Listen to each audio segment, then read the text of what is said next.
Dun, dun.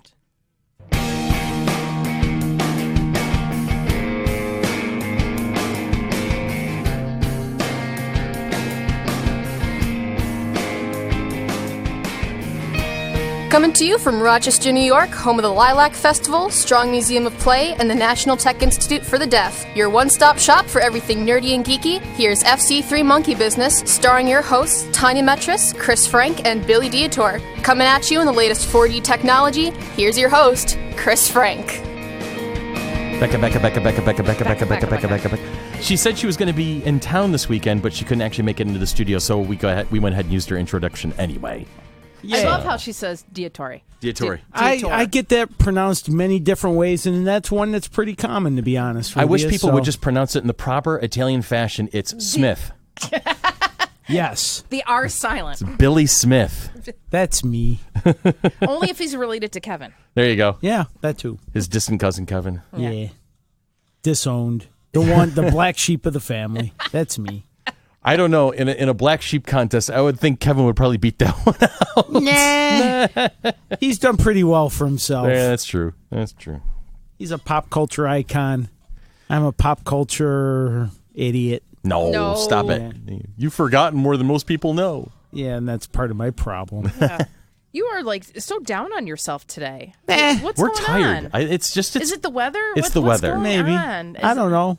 And we spent most I'm of our always down on myself. we spent most of our midsummer break actually slugging away, not really relaxing, doing stuff. You didn't get to go on your vacation. Yeah, did you? my vacation got canceled because my wife had some medical issues that are clearing themselves up. But That's we're good. going away for a couple days in a couple weeks. Well, so that's good. That's good. we're going to Cleveland for a baseball game. Not the Nice. Mets, but Indians versus White Sox, and That'd be worth it. we're using my friend Paulie's fancy man tickets. He's got things in a suite with food and beverages and ice cream. Yeah, I heard Paulie's got season tickets, right? Yeah, his dad does, but there are games that they can't go to. So Susan and I will be availing ourselves of a Thursday afternoon game Nice. in Cleveland, and then spending the weekend doing some other fun things. Nice. The other day I was bebopping on Facebook, and Dora looked so comfortable on you. Oh, yeah, my cat. Had her paws laying down. I showed my son Riker, and he's like, oh, look at the kitty. Yeah. I was like, you were out, and Dora was out on you. And we were both sleeping, and she was curled up. it was, you guys were it was during the Mets game. Yeah, we had a Mets game on, but there was a break in the action, and it'd been a long day, so I dozed off, and I'm Dora's pillow if I'm available. So Full body pillow. Yeah. She was like sprawled. Did you happen to see? I missed that picture. Oh, it was adorable. Oh, it's adorable, except for the guy. The guy's adorable Stop. too. At least lots of people think so. Yeah. Billy, I'd go gay for you. Come on, man. Oh boy. That's a good Which thing I'm pronoun already are wanting you there. taking? But you don't need to take pronouns for that sort of thing. No. It's a good thing I'm not wearing pants right now. Oh, come on. Really? Does it have to get into every podcast? Oh God, yes. Okay. Yeah. Absolutely. How many times Billy can say he's not wearing clothes? I think eventually when we're popular enough to have a fandom, then I see somebody actually going back and making all the tally mark for every time Billy said, "I'm not wearing any pants." Or comments about Katy Perry. There you go. Well, no, I haven't And done that in a X-Wings. while. You know what? You brought that out of the basement. That one was packed in a dusty old box in the corner of the basement. You brought that one out. Yeah, well. Gets Anyway. referenced every so often. No, I haven't done it since you guys made it a running gag like a year and a half ago. I want to say, if we go back, it's been stated probably sometime in the last 20. Besides, I've moved on. Do you have a new love? I am, but I'm not sharing her name at the moment because you guys are just... No, I'm kidding. I have no... Actually, I don't. I have not. I'm lonely. I'm sorry, Miss Perry. Yeah. He's so lonely that he's got a puppy that I know. has to keep... Juno has been definitely keeping me very busy the past few weeks.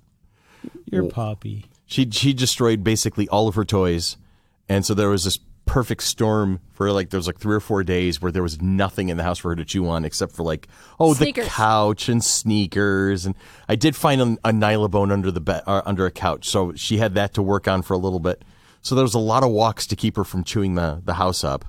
And then I got my payday on Friday, and we immediately went to Pet Saver and got a whole new inventory and spent a shit ton of money at saver. What is it? At least your dog plays with dog toys. Uh-huh. We could buy our cats thousands of dollars of toys, and they'd rather be in a box or play with Susan's nail file. That's true. Ponytail holders, twist ties, pens, bottle caps. Our cat Anakin, when we had him before he went to the kitty heaven in the sky, he liked cereal boxes. He would try to fit his chubby little body into a cereal box. It didn't matter what it was. Did he wind up with just his head in the box? Yes. And his shoulders. His head and shoulders, but no knees and toes. No knees and toes. You should have named him Captain Crunch. There you go. He should have been named Java. He was huge. Big. He was obviously just humongous. Anywhere from between 25 and 30 pounds. Yeah. He was a lovable cat. But yeah, so yeah, they like everything else. I mean, twist ties. Well, I'm always saying rubber no bands. to Juno to make sure she's not chewing on things. So when she wants to chew on something and she finds something that I don't say no to, she makes the most of that. And then I've discovered that I can't just get generic dog toys. I have to get like the Kong series. The ones that will last at least more than 3 days. Yeah. I mean, seriously, she's destructive. I mean, but that's puppy energy right there. That's just a thing. So you could send her after more little mice. Yeah, we're up to 3-0 now. We're starting to harvest the herd out. And that I think they've been in there for a while. So, but she's got 1, I got 2 so far. So the score is 3-0 though. Well, last week when I was over to do Nerd World News, she was trying for the cat and the squirrel that was in the backyard. Yes, she almost got a squirrel the other day because I didn't find out about this until later. But there was a dead pigeon in my backyard. I don't know how it died. Didn't matter. But there was a couple of squirrels. Was that what was in the corner of your? Yeah, there was a couple of squirrels that were investigating it, and I didn't notice that right away until I was letting Juno out for a quick pee-pee run, right? And I see her hit the bottom of the stairs, and I look over and I see the 2 squirrels, and I'm like, oh, this is going to be interesting. She actually almost got one of the squirrels because she was like, oh my God, if there's anything I can say about my dog other than being cute and smart and funny and cuddly and all, she's fast. She is a blur of motion when she gets going to full speed. And I think what saved the squirrel was the table that's in your back corner. yeah, because, well, I think one of them saw her, and one jumped up onto the fence between my neighbor and I. The other one went straight up into the air, just leapt straight up. I know it was like a desperation move, basically. Straight up in the air. And then he came down behind her, and before she could turn 180 to go after him, because she stopped to sniff the dead bird for a moment, right? And then he was off like a shot and up the tree. But it was hilarious to watch. I could tell the one was just, it was a panic move. He just bolted 4 legs right up into the air like a spring. And then when he came down, she was almost ready for him. She kind of like reacted. She went in the wrong direction. She turned left when she should have turned right, and he was already ahead of her by a body length.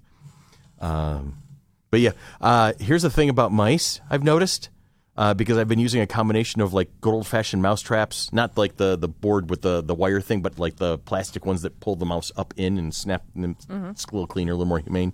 But I've been using glue traps as well. So I set a couple of them up in the most common path in the house that I've been seeing them wandering around. And I put 2 down at the bottom of the steps the other day, and I came down in the morning, and there was only 1 glue trap there. So that little sucker had managed to figure out how to at least, he may have got his back end off, and then he hauled away wherever, there's a glue trap somewhere in the innards of my house somewhere. I looked all over for it like for half a day, and I'm like, holy Moses. It's in the walls somewhere. I got him the next day, though, anyway. So. This is something I may have said on this podcast before. It just may be something I've said on the radio. I don't know. I apologize if I'm repeating myself. Why are mice always the good guys in cartoons? We have talked about that. We have talked about that. We talked about it a couple weeks ago. Because the whole Tom and That's Jerry. That's what I thought. Yeah, the whole Tom and Jerry aspect. I don't know. It's my thought in real life. I mean, you're just describing. Yeah. Yeah, I'm rooting for the underdog. I'm still rooting for the cat. I'm still rooting for the dog. I don't want the mice to win. Yeah, I know. Juno got the first one. Oh, that was messy. And then the glue traps for the other 2 so far. I'm rooting for the trap. Did you say Juno doesn't like the basement? She does not. She'll go down to, because I have a switchback stairway in both from first to second floor, and then from first floor to down to the basement. So she'll go down to the landing and then watch me while I'm working away in the basement. Maybe it's the open back of those stairs. It's probably that. Because I've seen many dogs that just don't like those open stairways. So Or the Actually- open bridges. My cats love it. Excuse me. I got 2 cats that want to go down in the basement and try to. Dora and excuse me, I swallowed wrong. you all right? Yeah. Right. Dora and Oliver both want to go down the basement, and they love trying to go down. We don't want them to go down, but we have the open stairs like you talk about, Yeah. and they love the fact that they can jump between there and get down to the floor before I can grab them. I got you. And then Cousins, can go foil back again. and forth and use the little spaces as ways to avoid me. So, ugh. Dumb cats. The things we deal with. We have pets whether we like it or not. Yes, Yeah, sir. no kidding. It's great. It's great. All right, so we'll take a quick break, and when we come I back, think Billy needs to Yeah. we're get something to gonna. drink. Give me a chance to cough. There you go. I know there's an event coming up this coming weekend. Yes, and Super City. Yep, it's not an MMC event, but it's a friend of ours is basically putting it on. So we're going to do a little love for him, and then another quick break, and then when we come back, today's topic: franchises that never quite fully kicked in or got to finish.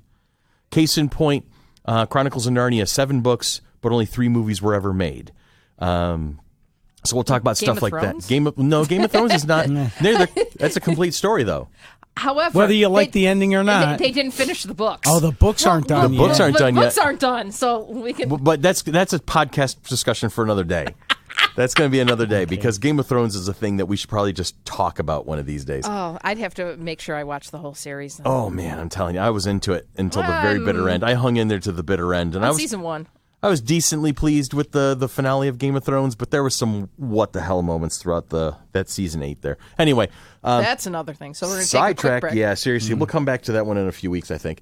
But yeah, franchises that never quite fully kicked in. So when we come back, that's going to be our big thing today. So like I said, quick break, clear your throat, talk about events, and then we'll get kicking in for the day. While I get a chance to cough, here's comedian Nick DiPaolo talking about pets as we were. Maybe. Hold on a second. I got to push the right button to do that. Let me do that and do this. Now Nick DiPaolo. Last week, the lady next door to me had a dog with a coat on it. You know these people? They take their pets that serious. They go out and buy it hats and shoes and stuff. You know what I mean? We take pets too serious in this country, folks. Really. We don't even have doggy kennels anymore. Do you see this on CNN? We get doggy hotels. We got people sleeping on the streets in this country. Yet somewhere there's a poodle pissed off because a maid didn't leave a liver snap on his pillow last night. Hey, any towels in there? Oh, I didn't see the do not disturb sign. I'm sorry. I love animals, folks. Don't get me wrong, but I hate these animal activists. We got people breaking into laboratories and stealing pets. We do experiments on animals for a reason, folks, to prolong our life. If hooking a monkey's brain up to a car battery is going to save somebody from dying of AIDS in 10 years, I got 2 things to say. The red is positive and the black is negative, okay?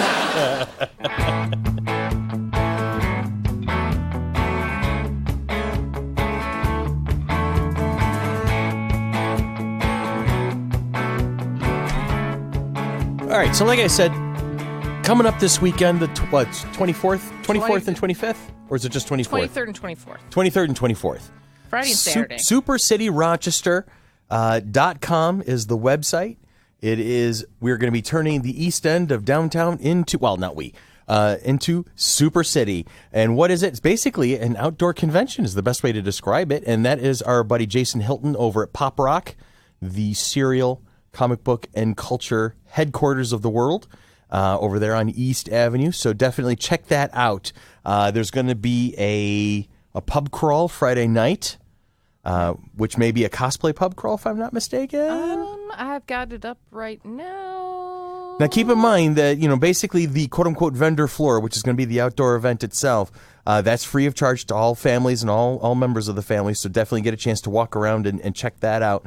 There's lots of little a la carte stuff, though, going on, like movie festivals at the Little and the pub crawl, for instance, and there's a lot of little events going on. So keep that in mind, but definitely check it out. It's going to be a cool event. Yeah, get your tickets at supercityrochester.com/Friday Night Geek Bar Crawl. There you go. Friday Night Geek Bar Crawl. That's yes. the name of it. It's the Super City Super Bar Crawl in Rochester, or as they call it, the cool kids getting together. Costumes and cosplay are highly encouraged, and they could possibly win you great prizes in their contest. Nice. You don't actually have to drink alcohol because every venue should have a specially themed non-alcoholic drinks available. So, and you don't even have to get dressed up, but don't miss out on the fun. Right. So make sure you get down there.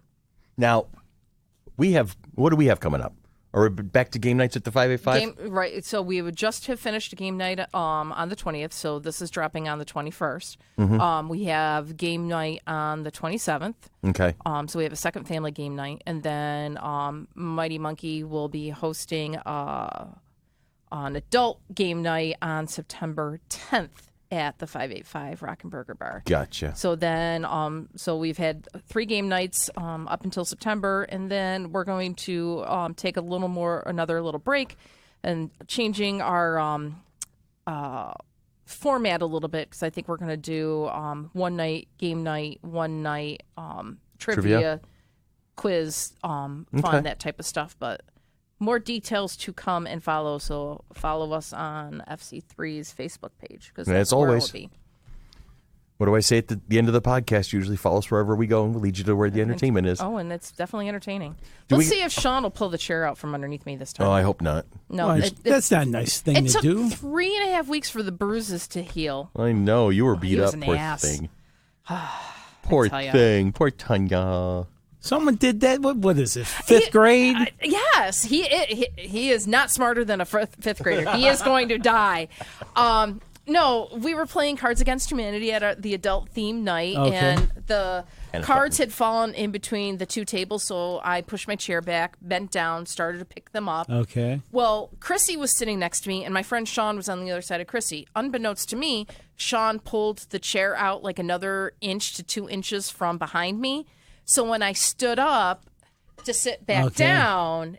So he didn't do it as a joke? He had done it as a joke, but didn't realize he thought I would turn and look. Oh. And I didn't. So I just went to sit down and caught the front edge of the chair on my side, and I had nice, pretty colored bruises on my side. Yes. So that was, I don't know when it was. Oh, it was July 30th. That was our adult game night. So, yes, he has been paying the price since then. Okay, good. Yeah. Good. He might die on tonight's adventures, but no. So, but yeah, so we'll be doing some more events at the 585. How did I couldn't make karaoke night because it was an interesting weekend. It was an interesting weekend. Yes. So karaoke went well. Yeah. We had a couple of challenges to get past. Glitches that ended up happening. So yeah. It was one of the first times that I got my cease and desist. What do you mean? I was Facebook living. Okay, that's happened at the radio station where I was Facebook living. People in charge of music want to not be nice about and they were singing "Never Gonna Give You Up, Never Gonna Give You Down," and whatever, and then like 3/4 of the way through that song, my video had been like 14 minutes prior to that, and they all of a sudden. Bam! ASCAP came and... Oh, no, it says the rest of this video has been muted and because of Sony music, trademark whatever, violations. says that whatever. Oh, yeah, well, never gonna give you up, never gonna tempt you down, never gonna roll around and desert you. Well, there. And so... Take that out of the podcast, Sony. Ha ha. Well, that was short, whereas this was like almost the whole song, and then we were trying to fight it to have them unmute that part of the video, saying that it was a karaoke, and karaoke music is licensed by the karaoke stuff, and we're like, I don't know. Karaoke Institute of America. But I came in, I'm like, yes, I got my first cease and desist. Yay. I'm like, I wonder how many we would have gotten on the podcast for when Billy plays stuff. I don't know. Let's keep pushing them till we make them. We could do that, but I don't know. I've gotten a cease and desist in the past couple of years. Yes, you have. But it's not about music. No. No. No, it's about the convention. Ooh. Yeah. Yeah. In the early days. Yeah, that So, person. you know Yeah. that you're like a threat when you get Oh, God, yeah. a potential threat when you get those cease Oh, and yeah. desists. Yeah. And it wasn't really like a cease and desist letter I got. Yeah. I just got It the just boiled. notification. You know what it boiled down to? You know how we won that one? We won that one because our lawyer's more expensive than theirs. That's basically it. Because we would have proved the bottom line was not only would if you win, it's going to blow up in your face. That was in essence how we addressed it. Well, and what had happened on July 27th at the karaoke thing when my phone got muted. Right. Dan got an email, Laura got an email, and Ann got an email, and I got an email because we're all admins of the FC3 page. Oh, okay. So we're all moderators or whatever. We all got the email from Sony and the rest Facebook. of them yelled at you. No, and I'm just like, Dan comes back in. Dan's like, what did you do? I'm just like, I was Facebook Living, and I got my letter. I rickrolled the internet. I did. Da-da-da! I did. There you go. That's amazing. Never gonna give you up. Never gonna let you down. Never gonna. Run around and desert you. Yeah. Never gonna say goodbye. Never gonna make you cry. I think those are the words. I don't know. I don't know. Close We enough. might have to rickroll this podcast a little. I would I'm just Weird did. Al. Those go under the rules of satire and parody. Yeah. Something. All right, so quick break again. Let's just okay. take a moment, and then we're gonna so we can gather our jump into our thoughts, franchises. and then we're gonna jump into the franchises that never quite made it, and Billy's scrambling. There you go. So we're gonna do a thing, and we'll be right back.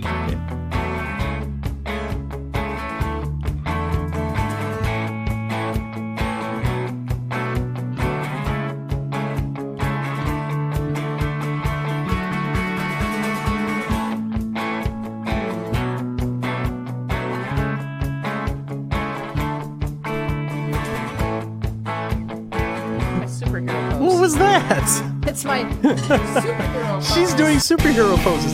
That's amazing. Well, I was getting involved in the movie franchise that never finished. It's the Justice League picture. There you- That's the first one that's, That's up there. phenomenal.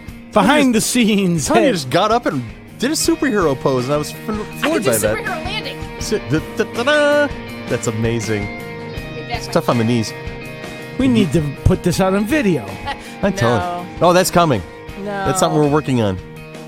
I'll can have work to on start wearing pants. I'm telling you. There's another tally mark. There's another tally mark. How many times can people keep tally marks today? I know, seriously. All right, Where so to? Sorry. the big talk for the day. Franchises that never quite made it. Now, you've heard about development hell. So there are stories out there that have not been able to actually make it to the silver screen, but we're not talking about those. We're talking about stories from like a series of books or, a series of comic books, whatever the case may be, something that got started and looked like it should have been planned for sequels, or it was planning for sequels. However, it didn't quite ignite. Because Hollywood just rebooted everything that was already done. Yeah, well, there's that, or they, or these, that they're doing or they now. bombed. True. I mean, let's talk about the one because we're basing a lot of this off of an article that we read off of a blog called The Wisp, and the article was written by Joseph Allen. May 14th, 2019. Yep, and the very first movie he mentions was The Last Airbender, which, for those of you like me who watched the animated series, the 3-season animated series on Nickelodeon, we were so pumped to see this in live action. And sure enough, the visuals were very impressive and amazing. However, the story was a bastardization of what we had experienced with our kids or Solo or whatever the case may be. And it was just an abomination. It was M. Night Shyamalan, who should not have been let anywhere near it. Mm-hmm. It was M. Night Shyamalan's slow pacing. But the thing is that there was no twists. And I think it's the only thing that saves an M. Night Shyamalan movie is the twist at the end. Everybody looks for it now. And usually he can come up with a fairly good twist. But this one didn't have any. And so it was just a slow, boring bastardization of a good story. So it says that the animated series was told across 3 seasons. Yes. So each which contained 20 episodes. So it's 60 episodes of Avatar: Mm-hmm. The Last Airbender. So in the movie The Last Airbender, they decided to take all 60 of those episodes, all the episodes, the 20 episodes in the first season, and make it into a 2-hour movie. Yeah. You can't it's do daunting. that. Sounds It's impossible. Oh, yeah, it was daunting to begin with. It's like Lord of the Rings, trying to take all the books for Lord of the Rings and cram them into just one movie. Yeah, Peter Jackson would never do that. No, come on. No, yeah, to try to cram them into one Exactly. movie. Exactly. Yeah, so you're taking 20 hours, well, 10 hours worth of it, because they're really basically 20-minute to 30-minute episodes. So you're taking 10 hours of material and trying to shove it into a 2.5-hour movie. And it was impossible. And he did a terrible, I'm going to be honest with you, he did a terrible job. Now, people who have not seen the animated series have said to me on several occasions, well, no, I liked it. It was pretty cool. And so that's great because you have the unbiased opinion. And I'm not going to take that away from people. Someone going in with no expectations. Exactly. Somebody with no experience and no expectations, they're going to like it a little bit better. So if you've never seen the Last Airbender series, then, give it a watch. See what happens. But for me, I know for my kids were so brutally disappointed because they loved the series so much. And so that's a thing. And so there's one of those times where the franchise failed to ignite because of the quality of the product. Mm-hmm. Okay. I think there's a couple of ones on this list where the product was actually quite good, but just interest didn't engage. Mm-hmm. Or politics got in the way. So in some cases, it's a good thing that the franchises didn't take off because the chances are it would have remained poor quality. I agree. And not up to fan standards. Right. Like another one on the list was the Divergent series, which never got around to the actual final story. They made 3 movies, and there was supposed to be a 4th. But apparently it just petered out. They could never get their act together to make the 4th. Yeah, and when your star is basically saying, no, I'm out, I'm done, you don't finish the story. They were actually, at one point with Divergent, they were talking about the 4th movie actually going to TV and becoming a TV series. Which in some cases, there's more room in a TV series. Right. Though. Well, and there's another thing on the list was Mortal Instruments. Mm-hmm. Which City of Bones. Yeah. And Shadowhunters. It did. Shadowhunters became a TV series which did not survive either. It got canceled and wrapped up its series finale this year in 2019. So it's kind of, the Mortal Instruments is kind of a weird kind of an example. And I think it's difficult because there's always something new coming out. Right. With something new and upcoming and like, ooh, let's do a twist on this because this is interesting or this is whatever. And there's new shows coming out and I know we're going to be talking a little bit about all the streaming services and in a different podcast. But when you do have the Amazon Prime and those shows on there and the HBO and on the Hulu original series and things like that, the ones that the movie series or whatever, they peter out because you can get more bang for your buck on smaller things instead of putting all your money into this big production and hope and pray that they get money back. Oh, yeah. In your opinion, is there a difference between franchises that peter out and things where they were sort of expecting us to be able to make a sequel, like the Green Lantern movie? Okay. Would you consider that a franchise that didn't happen, or the first one didn't work, so they didn't make another one? I'm going to say a franchise that didn't happen because I think all the ingredients were there to make a Green Lantern series. You had a charismatic lead actor. You had a great female actor as well with Blake Lively in that as well. They set up with the they set up the potential for sequels, but what they didn't realize is they just had made such a. It wasn't Green Lantern was not a bad movie. I don't think so either. It was okay. It was barely okay. Yeah. I think that's the problem is we were in this. It came out at a time frame when superhero movies were going from B-movie throwaway, just go ahead, eat your popcorn and relax and watch something stupid that makes no sense, to the Marvel Cinematic Universe. The Nolan Batman movies, where Green Lantern came out, didn't it after the first Batman? Batman Begins. Yeah. This was 2011. So I think what you were seeing was DC trying to go, oh, look what's happening over at Marvel. We should do that. Mm-hmm. And they were firing off their first shots at trying to figure out how to make this all kind of fit together. And you could tell they were not planning the way that Kevin Feige was 10 steps ahead of everybody. Yeah. And DC's still feeling their way around it, and they're getting some foothold. They're getting some footholds with good movies. Aquaman, Wonder Woman, Shazam was phenomenal. Shazam was such a good movie. But they're sort of deconstructing what their original plans were. With they're Ben pedaling Affleck back Batman, Henry Cavill Superman. Right. Wonder Woman is obviously still part of it, and Aquaman, but they're sort of feeling their way around the characters that have worked so far and making new plans for that Justice franchise. League is on the list of franchises that failed to ignite. And I you know what, I'm going to be honest. Here's my question to you, Billy, because you're a DC expert. And I know you really did you liked these movies. You didn't love them. I didn't love the Superman ones. Wonder Woman, Aquaman, Shazam. I like Justice League. I liked Justice League too. Let me ask you this: do you? And I think we touched on this in previous podcasts.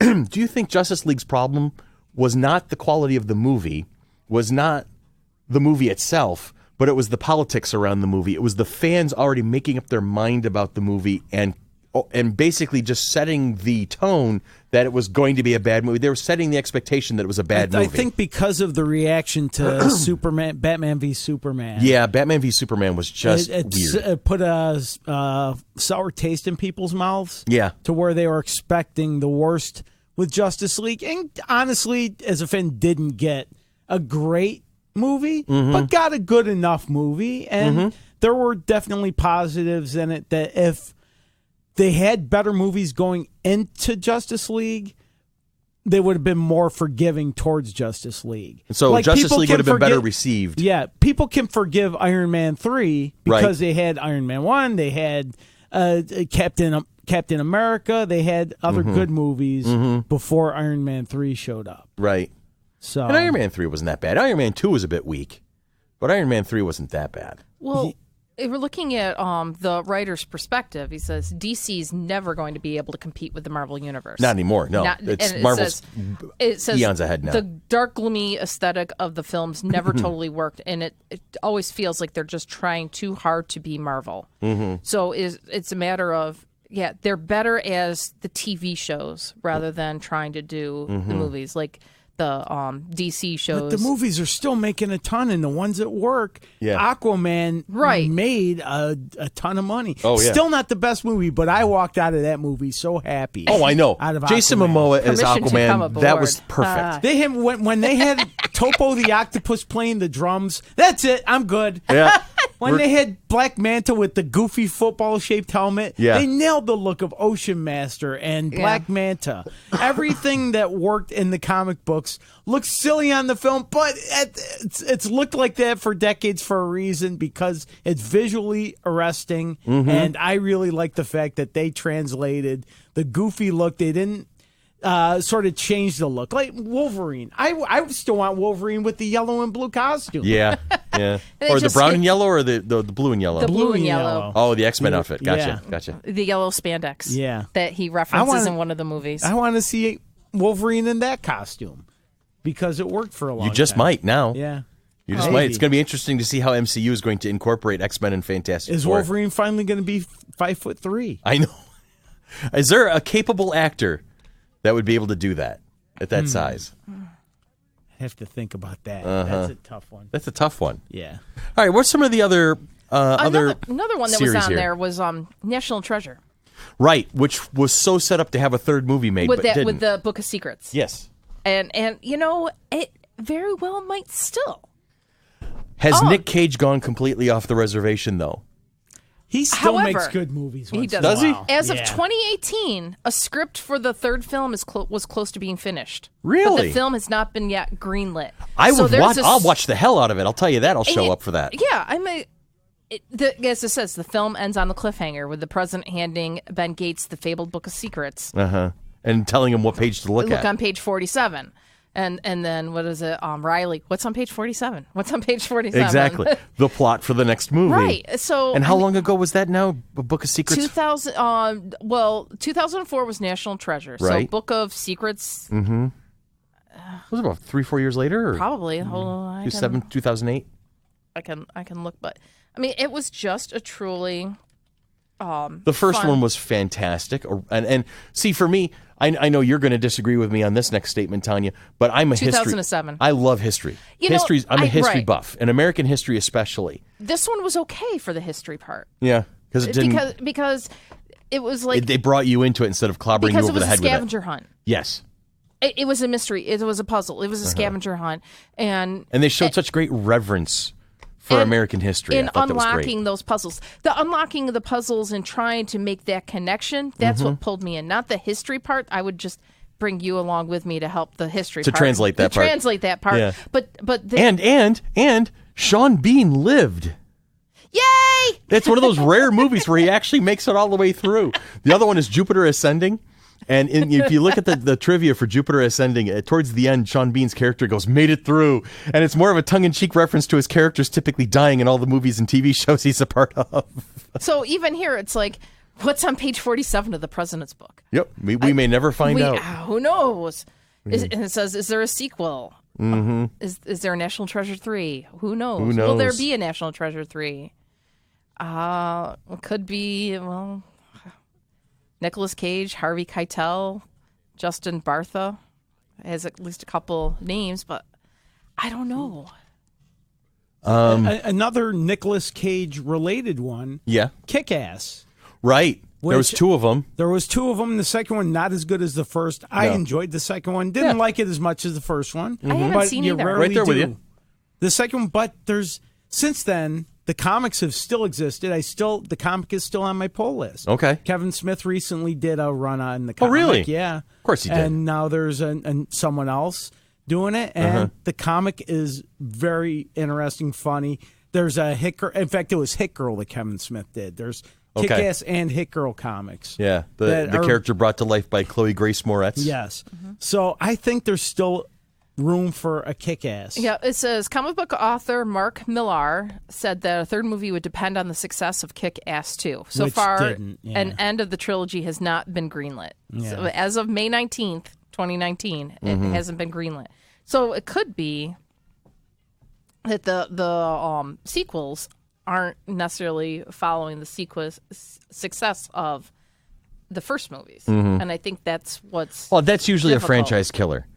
I've got a couple of them here where the movies just bombed. We talked about Chronicles of Narnia, there's 7 books, but they've only done 3 movies. But the and movies were a lot. They were really they're nice. Fun. They were fun. They were good. But didn't they skip one of the books? No. Did they do the first three books? They did the first 3 books in the quote unquote usual succession. In recent years, a lot of folks who are in the literary world have shifted the order of the actual Chronicles of Narnia. Is it kind of like shifting the order of when you watch Star Wars? Exactly. Well, here's the thing: is I think it's I can't remember if it's the Magician's. I can't remember the title of the book. It's A Horse and His Boy, or there's one of the Magicians, or something like that. It was which is normally towards the end of the series. It was discovered that was really C.S. Lewis's first book that he wrote to set up the whole Chronicles of Narnia. So they shifted it. So it's no longer The Lion, the Witch, and the Wardrobe is no longer the first book. The Magician's Nephew. Magician's Nephew. Thank you. So Magician's Nephew, Lion, Witch, and the Wardrobe, The Horse and His Boy, Prince Caspian, Voyage of the Dawn Treader, Silver Chair, and The Last Battle. Right. So we've seen Lion, Witch, and the Wardrobe, Prince Caspian, and The Voyage of the Dawn Treader. Right, which was the original first 3 books, the way that the books were originally packaged. So you're seeing it in that order. But I don't think, for the casual observer, it's not going to make much 51, difference. 52. Yeah. Okay, so because truly they can go backwards in time, showing the kids growing up in Narnia. Right. Now, I'm wondering, I'm just wondering what happened, because the series was coming along really, really well, and they were quality movies. Could it be that if The Magician's Nephew or The Horse and His Boy going and writing those books, but now the characters that are playing the kings and queens of Narnia are now too old? Well, the Pevensey kids are not always in all the books. So that I haven't read the books. Yeah, always revolves around some young heroes. Okay. But the Pevensey children from The Lion, the Witch, and the Wardrobe are not in every single book. I don't know. So it's one of those things. And, so we can what talk. What are your thoughts? There's a variety of things. And, tell us what you think about it, listeners. Like Percy Jackson and the Olympians, there was several books in that series, but they only made 2 of the movies. But did the kids really age out of those parts? In essence, did they wait too long to make those movies? It almost happened to Harry Potter. There was a lot of talk right around the 5th Harry Potter movie that the Holy Trio there, the Golden Trio of Emma Watson, Rupert Grint, and Daniel Radcliffe were maybe aging too quickly for them to keep up with the movies. But luckily everybody hung in there, and we had our familiar faces throughout all the movies.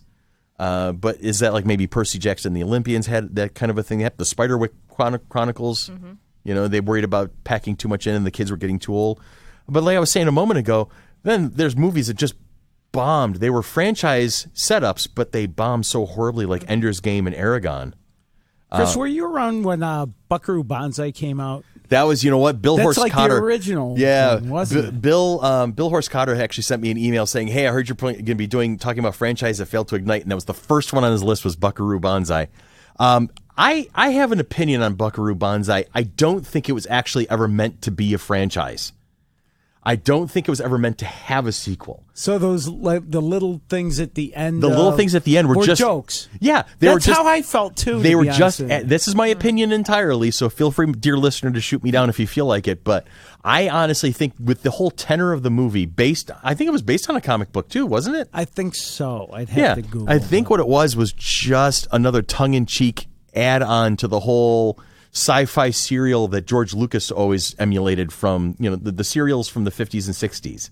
I think that's really what it was. But just in case it was a huge hit, they left themselves room to yes, do they more. did. Yeah, if it was a huge hit, I think they left themselves room to do it. I don't think you would have seen the whole plot line that they talked about in the coming up soon or coming next or whatever the case may be. I don't remember what it was. Was it this Invaders of Mars or something like that? And actually, I just had to go back and Google. If we can go back for a second, I wanted to double check myself on this. Tell me. Back to the Narnia stuff. One of the writers of those movies is named Stephen McFeely. Okay. And he's one of the writers of the Avengers movies, Endgame, Infinity War, really? Marvel. So I think maybe some of the Narnia stuff got sidetracked because he wound up writing Marvel movies. Well, that's a very likely thing. Because I heard him interviewed on one of Kevin Smith's podcasts, and I thought I'd heard that. Okay. So I had to go back and double check myself. So I think maybe, and his time with the people behind the Narnia movies was sort of souring. There was something going on, and so politics might have killed that series off. Yes, yeah. That's and then unfortunate. he wound up with other jobs where he's making $1 billion. I know. Jeez. Well, talking about Narnia. Uh-oh. Continue on. The Chronicles of Narnia being made into new movies by Netflix. Really? October 3rd, 2018. Article on EW.com/TV by James Hibbard. Break out the Turkish delight. Netflix is taking on the Chronicles of Narnia. What's the date on that article? October 2018. Okay. So less and than with a the year. Coming future of like the Disney Plus, Hulu type of thing, Netflix is going to be looking for more properties. Doug Grisham. That aren't owned by Disney and Marvel and Star Wars. No, the whole conglomerate. Yeah, that seriously. has The monster. Fox, yeah. Douglas Gresham, the stepson of C.S. Lewis, in a statement released by Netflix, says, Netflix seems to be the very best medium with which to achieve this aim, and I'm looking forward to working with them towards this goal. It's not clear how many pieces of content will be produced and what form they'll take, but producer Mark Gordon describes multiple productions in both stellar feature-length and episodic programming. A film version of the fourth book in the saga, The Silver Chair, was supposed to start filming this year under director Joe Johnson with Gordon producing, but it sounds like the deal for Netflix is overwriting that one. Huh. So they don't know if the Netflix versions will water down the book's Christian themes, a frequent criticism of the titles distributed by Disney. I don't know. Netflix is usually fairly unafraid about tackling things. And where's his Dark Materials popping up? Is that on Amazon Prime? The Golden Compass is being changed because the Golden Compass is on our list. The movie that had Ian McKellen voicing the Panzerbjorn. Nicole Kidman was in it. And so the movie was made a few years ago, but it never coalesced into an actual we have franchise. 2 copies of it. But now I know they're being made for TV at this point, and I can't remember what service is supposed to have them. Hold on. So we're going to look that up. Golden Compass, I thought, was actually a very cool movie. I thought it was really well. Daniel Craig was also in that movie. And the young lady who played the heroine, she was very capable. So I thought it was pretty interesting that it didn't go any further. I didn't see Golden Compass. Golden Compass was actually quite good, I have it thought. on DVD, so I can always bring it. I would enjoy that. Golden Compass. But Golden Compass is sequel. Because there's a couple of these things that I've noticed as I was doing the research, like Mortal Instruments turned into a TV series. Golden Compass, Chronicles of Narnia now is on that list. Master and Commander was on the list, the Russell Crowe movie. And 15 years later, it looks like they're finally actually starting to make a sequel on that one. It says, after 17 years, Philip Pullman announces a sequel to his Dark Materials. Mm-hmm. That was in 2017. It says, the announcement published on Pullman's website proclaims that The Book of Dust isn't actually a sequel or a prequel story. It's an equal. It doesn't stand before or after his Dark Materials, but beside it. So it's in the same universe? Fans should go back and reread his Dark Materials for a clue about what's coming. Interesting. Well, everything about Lyra's life before she's introduced into the Golden Compass is interesting. It's going to be the sequel plot that has fans Salivating. Thank you. Although I prefer you keep trying. Yeah, I know. Keep going with that one. That's all, folks. Oh, we're both getting flipped off now. Okay. I see how it is. I tell you. Come on, leave me salivating. Salivating by the porculus. You're going to die today. You can try. And I'm going to take Ella down, too. You can try. Ella will probably be on the ground anyway. She usually is. So, no, yeah, it says the entire sequel trilogy, The Book of Dust, will come in October. This was February of 2017, so I don't know if The Book of Dust came out in October of 2017. I'm not sure. We're going to have to look into that. But it doesn't say anything about a movie. It just says, is there a sequel?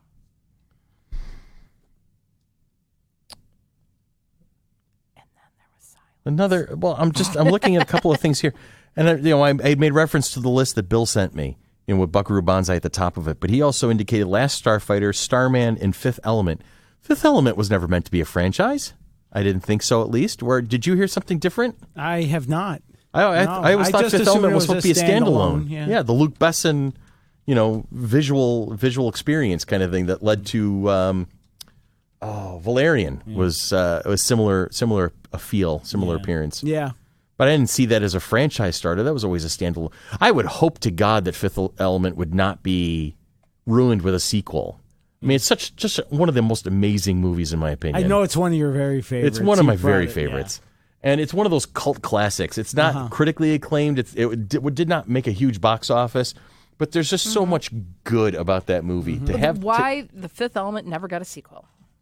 Was it supposed to? That's the thing. I guess that's the question I'm asking now because Bill brought it up. Well, it says there are maybe a few good reasons that it never got a second act. Because the Sixth Element and Seventh Element, it just sounded silly. I'm telling you. It's like Ocean's 13. Special effects frustrations is one. It says it wasn't a huge hit. No. It didn't fare particularly well during its theatrical release. Right. Chris Tucker couldn't get off his job at McDonald's. $90 million plus price tag made it the most expensive film ever produced outside of Hollywood. So it wasn't produced. Right. Corbin and Lilo's story felt pretty complete. Yeah. He rediscovered his vigor for life, and she found a reason to want to save her. They found love together. Bruce Willis may be too old. Yeah, well, there's that. Jovovich and Besson have a past. Right. Because of the Resident Evil franchise. Right.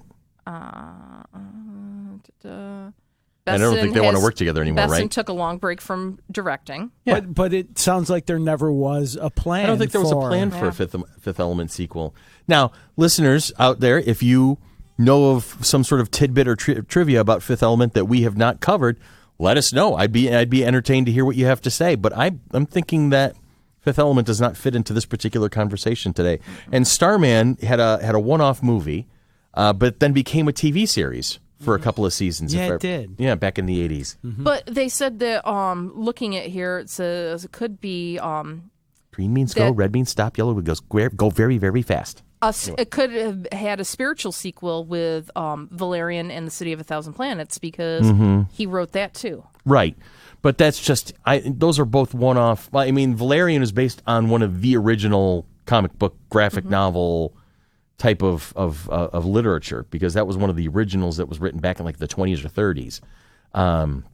And so Valerian was a series, and so from Valerian you could definitely get a lot of adventures out of that. It says, given that it looks and feels similar to the world that he created in 1997 for Besson, it's almost impossible not to imagine Valerian taking place somewhere in the same tripped-out future as the Fifth Element. Right. However, the key difference is Valerian isn't based on his own original idea, and instead it's an adaptation of the long-running French comic. Right. And Valerian wasn't a huge hit either. No. I saw it. That's a Luc Besson movie for you, though. I mean, not everybody loves those. He's better probably at writing rather than directing. I thought it was pretty visually astounding. Yes. I didn't think it was very well written, to be honest with you. The characters had no chemistry. Yeah, the chemistry between Valerian and Laureline was just, it was not there. When the two of them started falling in love at the end, I'm like, wait. No. That was an Anakin Padme moment for me. It was like, really? It was convenient for the story that they suddenly love each other now. I mean, and I don't want to throw shade on, I can't remember the name of the young man who acted Valerian. Was it Dean Dohan? Let me look. Dean DeHaan, and it was Cara Delevingne was Laureline. And I love both of them. I've seen him in other things. What you said. Dean DeHaan? Dane is his first name. Dane. But yes, DeHaan, yes. And then Cara Delevingne as Laureline. The two of them, I love them as actors. I find them immensely fascinating people, but I just didn't see the connection on screen. So anyway, I can see why Valerian would not have been picked up as a regular thing. I don't know. But as a successor to Fifth Element, it only got a 48% on Rotten Tomatoes. Yeah.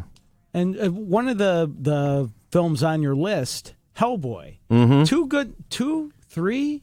Two good and then they redid it. They rebooted one this past summer that bombed awfully. Oh, it was terrible. It was terrible. But two of the original, Ron Perlman? Ron Perlman was the two. Yeah, and those were both very, very entertaining. So why didn't they keep going with those? I don't know. Was it just the box office equation? Do you think? In my head, and I could be remembering wrong, I thought they did well. What do you think? What are you looking at right now, Tom? I'm reading the little thing about Hellboy. It says, now that Hellboy has been rebooted, it seems clear that we're never going to get a third film in the Del Toro's original franchise. That's honestly kind of a shame, in part because the two Hellboy movies that Guillermo were made were well reviewed and did decently well at the box office. Although a third installment in the series never materialized, it wasn't because Guillermo was out of ideas. He discussed what would have happened in the third film, one he never got to make. Is he quoted as saying something in particular? Still, the director shouldn't be too disappointed on how his career has gone since. After all, he made a Best Picture winner less than a decade after Hellboy Shape of Water? 2. I love that movie. Still haven't seen it. Oh, that's such a good movie. I don't know. But yeah, it's like Ron Perlman is Hellboy. Why do they... Yeah, why would you have replaced him? Now, the guy that they got for the reboot was the one who plays Hopper in Stranger Things, if I remember correctly. Yes. Oh, okay. David Harbour. Yeah. And so I don't know if I can. Still, I can't point the finger at him because I know he's a good actor. Right. He puts himself into the part. I think it was just he got shafted by bad writing. Isn't that the curse? Yeah, pretty much. Pretty much. The next one that was on this list was Amazing Spider-Man. The Garfield ones, the Andrew Garfield Spider-Man. No, they just say that it says, since 2002, we've gotten an incredible number of movies featuring Spider-Man. There were the 3 starring Tobey Maguire. Then shortly thereafter, there were 2 with Andrew Garfield. The Amazing Spider-Man franchise was supposed to last past the 2 films we got, But Sony, the studio behind the films, decided against it. So yes, so the Amazing Spider-Man franchise must be the Andrew Garfield one. with the Andrew Garfield. And they weren't very good. You know what? I walked out of both of them hugely disappointed in them, almost to the point of anger. And I haven't seen them. I liked the first one. I'm going to be honest. I liked the first one. The second one did bother me. I thought they tried to do too much in a very short space of time. I think what they were trying, the second one was supposed to help set up the third one. That's the one I almost feel like I have to go back and rewatch the second one. Remember, Jamie Foxx was Electro, correct? Yes, and then Dean DeHaan was Green Goblin.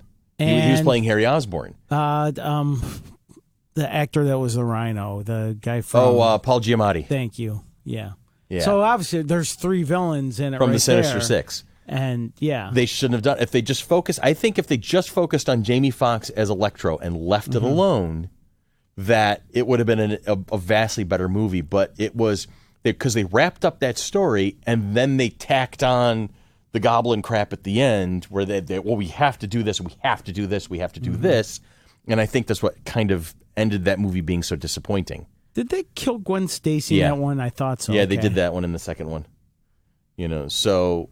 So that they're throwing. There's another major thing that should be almost the point of a movie, right? Was an afterthought. Exactly, and that's I think why I was so disappointed with the second one. And then here's also what I'm thinking is Sony was starting to read the writing on the wall because of the MCU juggernaut that was gaining speed at that point. So what you're seeing, I think, is they were rushing to try and get to a third because they knew what was going to happen. And then it all kind of collapsed when Kevin Feige came knocking, basically. It all collapsed, and they're like, well, okay. And they're like, and you got to face the facts. They were not doing a good job with the properties they had. They were losing steam with X-Men. The X-Men First Class series, the first couple movies were great, but they were losing steam with it. Apocalypse was a bad movie. Dark Phoenix was worse.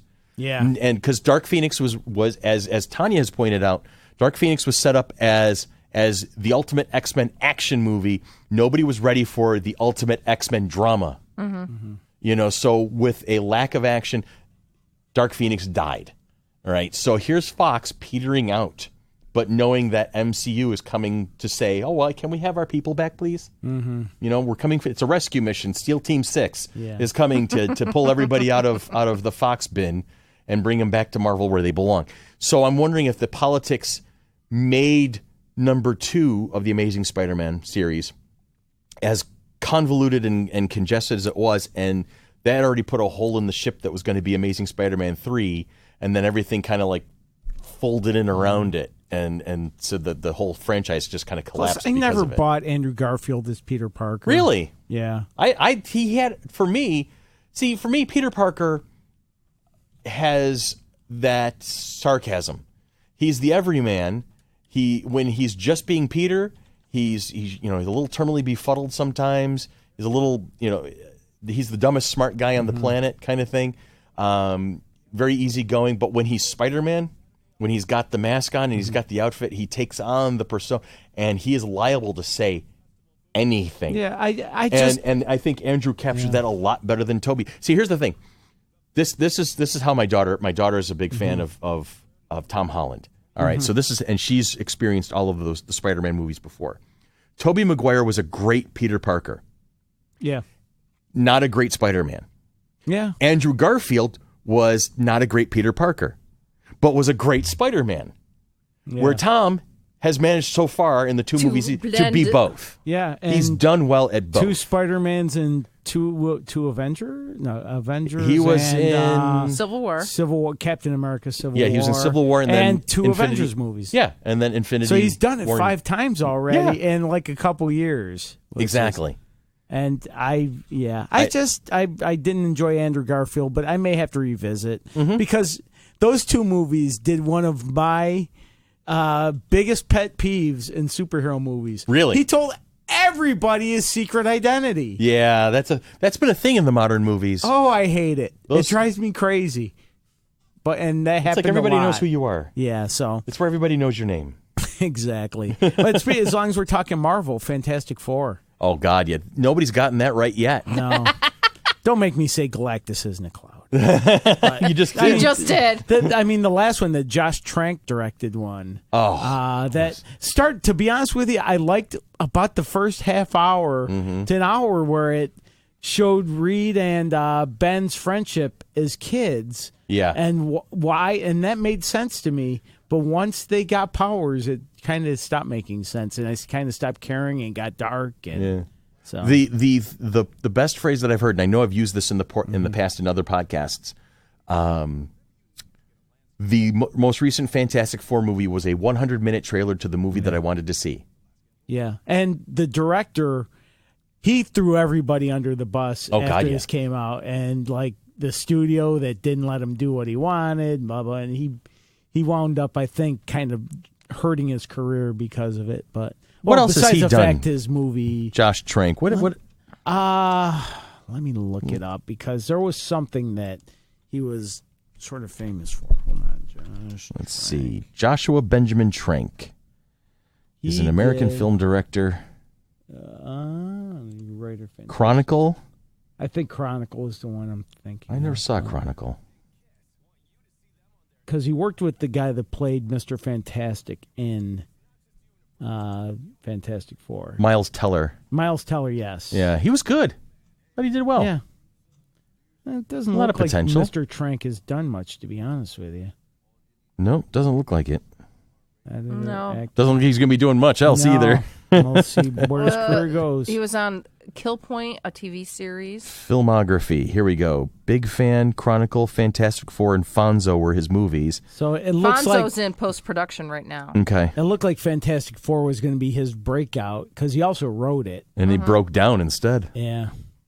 So, poor Josh. They've announced an adaptation of The Rise of Theodore Roosevelt. Interesting. That he was a writer for it. Huh. So what we see are, I'm getting the vibe as we have this discussion that there's essentially two things that kill a franchise. It's either bad or there's some sort of politics that gets in the way of the furthering of the story. Because, everyone's up for making more money, if at all possible. Right. When it comes to stuff. If the audience wants it and everybody's willing, they'll go forever with stuff. And then there are movies that should never have gotten a franchise and are going strong 9-10 movies in. I'm looking at you, Vin Diesel, and you know exactly what I'm talking about. Fast and Furious? Yeah. No, don't get Fast and Furious with me here. Yeah, seriously. Well, you know what? I haven't seen any of the quote-unquote Fast and Furious car racing movies and things like that, but I did see Hobbs and Shaw. Yeah. It was just fun. Well, you know what? I think that's why the franchise has survived as long as it has, is because people are understanding. Don't take these are not Oscar-winning movies. Check your brain at the door. Check your brain at the door. These are popcorn movies. Have a good time. Suspend disbelief. But after a while, how many times can you do the same damn thing? However, like Ryan Reynolds shows up in it. Oh, does he really? Kevin Hart shows up in it. In Hobbs and Shaw? Mm-hmm. That's funny. And it's funny because of Kevin Hart and Dwayne Johnson have a bond now. Those two buddies rebooted Jumanji. Yeah, they have. And now there's a third Jumanji movie coming out. Really? Yeah. I haven't seen this. You know what? I haven't seen either of the new ones yet. And this one's like Level Up. They go back and they have Danny DeVito's in it and Glover. Danny Glover, yeah. Danny Glover. I've enjoyed the new Jumanjis. They're just fun. And it's funny because Karen Gillian's character is the only one that lands back in Jumanji as her original character. Okay, so she's your holdover from the original right, Jumanji. Whereas like Dwayne Johnson, when he lands in there, you think he's Spencer. He's not Spencer. It's Danny DeVito. Yes, yeah. and then which is a hilarious combination. Yeah. Now, and he's like, I gotta shake my fist at Danny DeVito. I have to shake my fist at Dwayne Johnson because there's nothing the man can't freaking do. He is like the Renaissance man of the current generation. I love this guy. When he was a professional wrestler, I was like, take him or leave him because I wasn't as big into wrestling. Right. All right, but then he started. And as a wrestling fan, he was awesome. And I get that he was he was huge. He was one of the biggest names. Then he became an actor, and he was like right into the action adventure blow 'em up movies. Okay, and he still does those to be sure. Right. And of course, great. So action. He's the next Arnold Schwarzenegger. But he's a solid comedian. He is funny as hell. He's as funny as hell. He knows how to deliver a line. He's just a class act guy. You see him in all the interviews and interacting with people. And then freaking in Moana. Doesn't he freaking sing? Because why not? Oh, yeah. Oh, yeah. Why not? You know, there's one thing left. Let me be completely jealous of Dwayne Johnson. There's one thing left for him to do, and I think he can do it. A strong acting role, like a dramatic, I think so. Oscar-worthy drama role. I think and you were I think right. he can do it. I'm sure he's got Broadway? the chops for it. He's not Hulk Hogan. I think he can do it. Yeah. I think he can make a movie where You think Tanya you need to see him on Broadway? Broadway. he can do that. Well, he could He's do the live Rock, theater yeah. in front of thousands of people. Yeah. You know, he's Yeah. got the chops to be in front of a crowd with no nervousness. He'll do it. Yeah, he's done live. You know? He did live work for years. He did live theater for years. So I'm on the Rock side. yeah, me too. I'm But definitely a Rock fan. Speaking of franchises, it occurred to me, I went to the movies yesterday, saw that Springsteen movie. Yeah. But there was another movie playing that I'm not going to go see. I saw the first one, and then while I was watching, I go, why am I here? I'm scared. The shark movie, the 47 meters down. Oh, I remember you now talking there's about the original movie. Now there's a 47 meters down too. Oh, my And I don't know God. if it's the same is Mandy Moore in this one? Or I am- same if you're the same actor, you're an idiot to get chased by a shark twice. But I'm not going to go see this one. But how many 47 meter Well, wasn't Roy downs? Scheider in both of the first two Jaws I movies? think so. Yeah. So there you go. So Yeah. somebody's already set the precedent for being chased by sharks. So if there's an actor that's in both of the 47 meters downs movies, shame on you for having trouble with a shark twice. Because you'll never get me near water the first time I have trouble. I know, with a seriously, I shark. would have a phobia for the rest of my life. Yeah.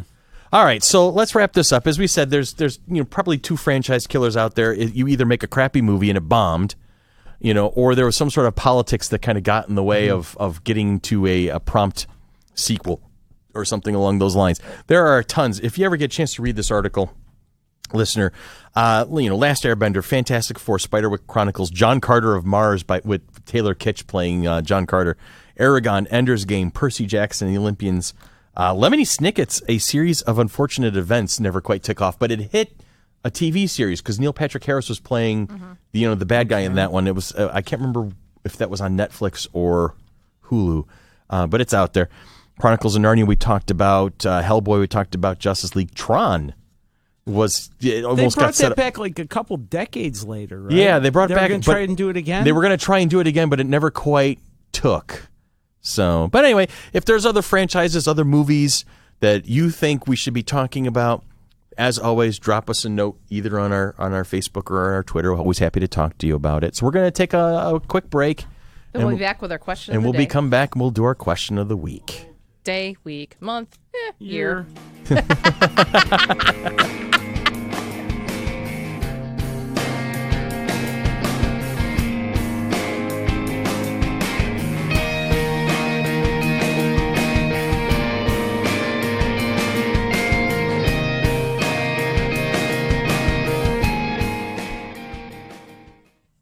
You ever rent a movie that was released a while ago and you enjoy it, but there's kind of that awkwardness because you can't talk about it with anyone?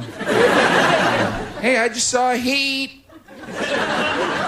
Heat, I saw that 12 years ago. Yeah, I want to talk about it now. Oh, loser? My wife and I, we go to a lot of movies. Movies are great for dates, right? Unless it's a movie about a serial killer. Because then there's never an appropriate time to make a move. Oh, he just strangled that little girl. Hello. Just getting comfy. You ever not seen someone's favorite movie? They get furious. You haven't seen Goodfellas? What are you saying? Apparently I'm saying your sister's a whore. I didn't realize there was any confusion there. We do take our movies so personally. You don't like that movie? Yeah, it's because you're stupid. You're too dumb to get it. You ever talk about a movie with someone that read the book? Or is so condescending? The book was much better than the movie. Oh, really? What I enjoyed about the movie? No reading. It only took 2 hours. And then I could take a nap.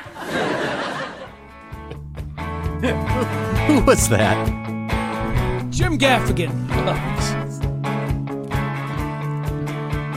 One of my favorite comedians. He is good. He makes me laugh. He's very good. So You guys are eating. I know we had snacks. I was Nice. hungry. I don't blame you. Chex Mix. I needed a snack. Good. So if you love what we're doing, like what we're doing, or at least tolerate what we're doing mildly, please support us. Tolerate. We have a couple of different ways to do it. We have our Patreon that we talk about every week. Patreon.com/FC3ROC. We have several levels, and those will be mutating slowly and surely over the next couple of months to best fit your budget and your desire to love us and support us. Also, sponsorships is always a thing. Sponsorships. Is it sponsorships or Sponsors. Sponsors at I think Dan did fc3roc.org. create a sponsorship So one. if you use the address that I mistakenly mentioned many months ago, it'll filter through to where it's supposed to be, which is sponsors at fc3roc.org. Lots of different levels. We can customize a few of them for you as well. Come join the party. Come support us so that we can keep doing what we're doing. And we've been doing this now we're coming towards the end of our third season at this point. 2.5, 3 years we've been doing this stuff, and we're going to keep going because, as I always say at the end of Nerd World News, if you're going to listen, we're going to make it. Season 4. Season 4 this fall. Season 4 this fall. I think this is episode like 128, 129, somewhere in that area, if I remember correctly. Yeah, this is episode 128 today. Mm-hmm. And We that's got to start planning something special for episode 150. Since we missed 100. we did miss the 100. We got to do something cool. Okay. Or something. We'll take some ideas. So that means we have to plan out, okay, when will 150 hit? So I think it's one a week. It's going to be somewhere in the new year, 150. right, because we're taking we'll do our midwinter break usually right around Christmas time. right, but then we're ending our season and then starting our next season sometime in September. Right. As we always do. September seems to be the new season month for us. Mm-hmm. So I'll map that out because I have a spreadsheet that I've been putting together since I've been doing the interim producer work, and so I've started planning out like questions of You the week. might want to at least try to share that sheet with me too, so I can. It's on the Google Doc. It is. It's on the Google Doc. Thank you very much. I cannot ever find anything on Google Docs. You okay? I can't. All right. You know what? I'm going to do some work on it, and I'll send it to you and Billy. All right, so you guys can see it. Shared drive. Google. I trust you. Because right now it's just full of questions of the week is basically what I did. I figured that out until the new year. I have an idea for our question of the week. Tell me. We all answer something separate, but don't tell people what the question is. I like that. There's a Jeopardy aspect to that. Yeah. Make people guess the question. There you go. Or make each other guess the question. I fucking love that. Speaking of questions of the week. I found it. You found it? What'd you find? I found you found the spreadsheet? Yes. The Congratulations. last one was number 125. Yes. It hasn't been updated since then. I'll work on that. All right. So, episode 128, question of the week. Hey, Billy. Yes. If you could name a starship after someone in real life, who would it be and why would you pick that person? I've tried figuring out a way to go with this question, whether I should do my patented joke answer or like something real. And I think maybe, like my joke answer would be, well, it should be Donald Trump, because if you name a starship after him, it means they're dead. Yeah, there you go. But no, I don't want to do It's going to crash. Yeah. It's going to go bankrupt anyway. Yeah. So something to honor someone. I wonder what their politics are. Anyway. Have they done anything for, like, the most famous sort of like John Glenn or Christy McCall, someone that was instrumental in making the space program a reality. Okay. Or, no, not popular in people's eyes, but sort of brought it to people's eyes. Christy McCall was the teacher that died in the Challenger. the Challenger explosion. Even someone like Gene Roddenberry, has that been floated around? Only in Star Trek lore. I've noticed in like Star Trek forums, there's always a ship that like it's like a Constitution class, USS Glenn, USS. As a matter of fact, in Star Trek Discovery, they make reference to the USS Glenn after John Glenn, the original astronaut to orbit. But someone like Alan Shepard. Shepard, definitely. In the nerd world, Gene Roddenberry is the obvious answer. Right. Absolutely. So I'm going Gene Roddenberry. Okay. Guess. So the USS Gene Roddenberry, or the SS Gene Roddenberry. The SS Roddenberry. The Roddenberry. That's a great idea. I love that one. What do you think, Ton? I've been thinking about this all podcasts, and I'm still. It's named after someone in real life. Who would it be and why? You know, not to sound cheesy or anything, but I think it would be. Was it the SS Anne Liebeck?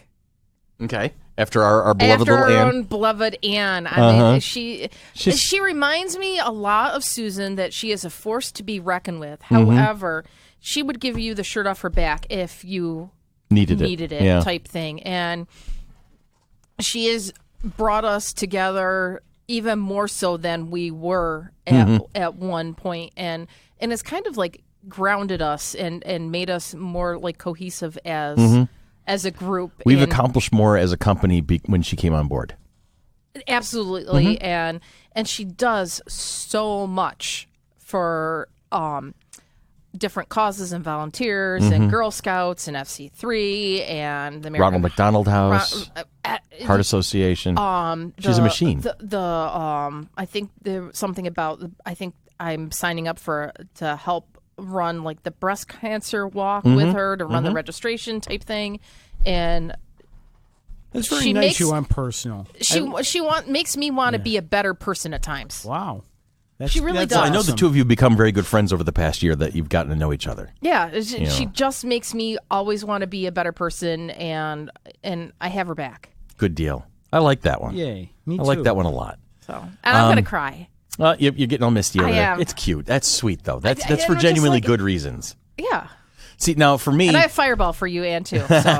Fireball. Well, and she pushed in, and she pushed that would me be out the of my primary weapon of the Starship Liebeck? Fireball. Yeah. Would be a fireball thrower. You know, hit it with liquid and then whatever. No, I mean, and she even pushed me to do something out of my comfort zone with the tap dancing, and I'm going to continue this year. Good job. Awesome. Yeah. So I like that very, very much. Christopher. Well, I've got in my head, I've got an answer very similar to Billy in the regards that, you know, the people who have made the space program what it is. Story Musgrave comes to mind, and many people might not know who that is, but he's been a mission specialist on several space shuttle missions. He was one of the people who was part of the capture and repair the Hubble. He's a PhD like 1,000 times. This man has more degrees than a hot thermometer. He's brilliant. He's a Renaissance man. I've always enjoyed watching interviews with him. Because he's just so passionate about space exploration, and his skill set for being a space explorer is just so vast compared to a lot of the, you know, the folks that we've grown up idolizing. He's an amazing human being, and I think that would be a great tribute to that. Would be to name a ship that would be named the Musgrave after him. Ours would be a humanitarian ship. Yeah. I also was thinking off the cuff as I was driving down Lake Avenue on my way here this morning, the Asimov would be a starship after Isaac Asimov, who he didn't create science fiction, but he damn near perfected it, you know, in my opinion. Right up there with the greats like Harlan Ellison and Bradbury and those guys. So that would be a thing. But then sentimentality would also weigh. I have a third answer. Today, Grandpa? Yeah. I was going to get through this without crying. I swear to God. Okay, I'll look this way. But today's the anniversary, the 6th anniversary of the passing of my grandfather, Lou Spiatti. So I would consider that. That would be a thing for me. When we're sticking with real life people who've made an impact, you know, and push you to be a better person. You were mentioning Anne. For me, it would be Lou Spiatti. And that would be the true gentleman's ship type thing. No, it would be badass. It'd be badass. It would be, but he'd be saying, he was thank you. Yeah, he would, oh, God, there's a shot to the face there. It would be a small, compact ship, and it would go about just exploring and having a good time and being a part. But you pick a fight with it, it's going to put you down. That's basically it. It'd be like the Defiant in Star Trek, right? But captained by Picard. Oh, yeah, see? Oh, my grandmother would be the perfect person to pilot. She was the only one who ever could keep him in line. So there you have it. But, the Musgrave, the Asimov, and the Spiatti would be my three choices. 3 choices. Yeah, so there you have it. That sounds like a good note to close the shop up on. Do you need tissues? I'm good. I'm holding it together over here. I'll try later. Wrong one. Whoa! Ouch! That was the wrong thing. Sorry. My ears. No, that's the wrong thing, too. You know what? I'm going to tell you now, in Season 4, we're going to have new closing music. I'm saying that right now. Because this is Monkey Business, a product of the Mighty Monkey Corporation. Purveyors and producers of the Flower City Comic-Con coming at you in 2020. Woohoo! Yeah! Dates to be announced Soon. sometime. Follow us on Facebook, follow us on Instagram, follow us on Twitter, follow us wherever we go, and we will lead you to where the entertainment is. We'll see you guys soon. You have a great week. Dun, dun.